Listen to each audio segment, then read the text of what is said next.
to give you a brief overview of how the Harmony interface is set up and how I'm going to be using it throughout this title, I want to go over a few short things here.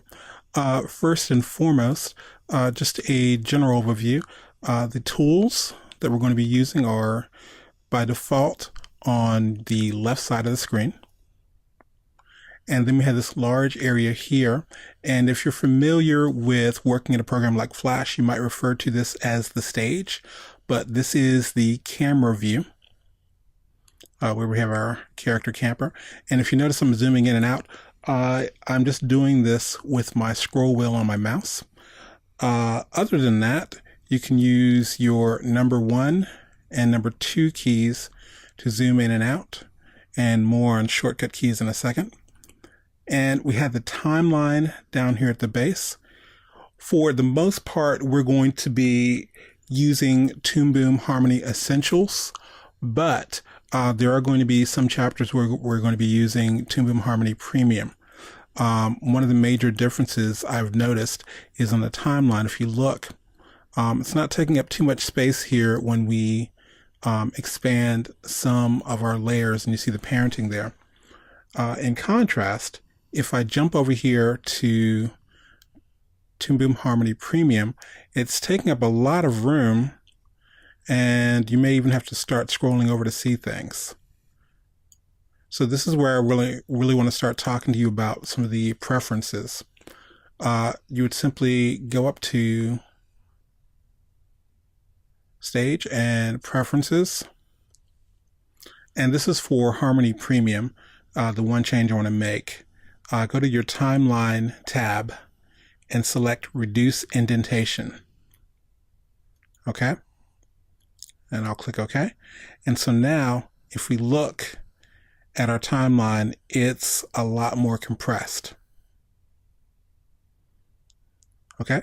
Now that's one of the major differences that's in Toon Boom Harmony Premium. That option is actually not in Toon Boom Harmony Essentials, and if you notice, you don't really need it. It's not doing anything crazy there.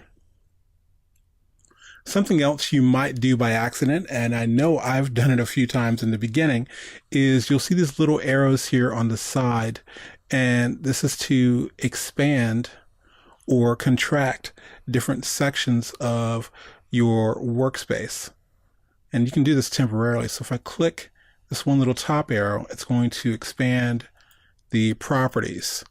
Okay, so you might see that, or you might hit it by accident. Nothing to be worried about. I'm just going to come over here and click this little arrow once again, and it goes back to normal.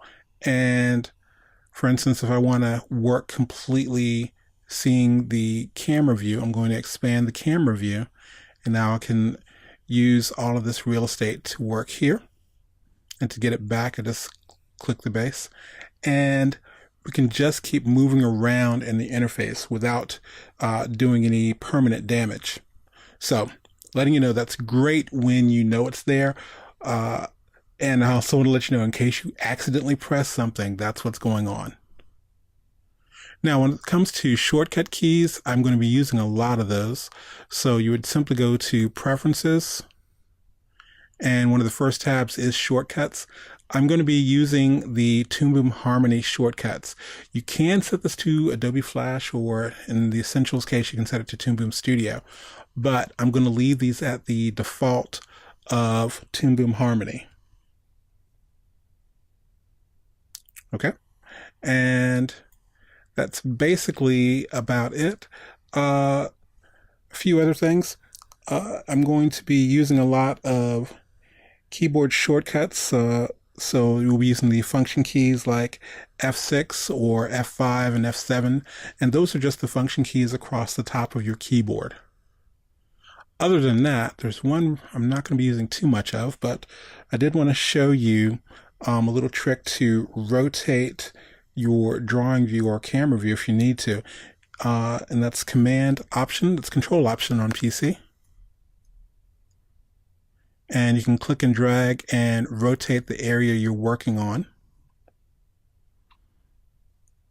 And this does come in handy, especially when you're drawing out some things. And to get it back to normal, you simply do Shift and the letter X, and that gets back to its normal view. Other than that, if you see a particular tab or window you don't recognize, you can get them from Windows, and there's the different windows that are here, but there's also toolbars like the playback or, for instance, the advanced animation. And that's one I'm going to be using a lot. And the advanced animation is up here. This is an example of a toolbar. And there's also the deformation area here with the little wrench and hammer. And if I just right click on this top little area, it actually shows me what areas I have. So there's a deformation, file, edit, advanced animation, tools, workspace, and so on. So that's a brief overview of working with the timeline. And of course, we're going to be revisiting almost all of those throughout the title, but that's a brief overview and just letting you know different things you can run into either on purpose or by accident and how to get out of them.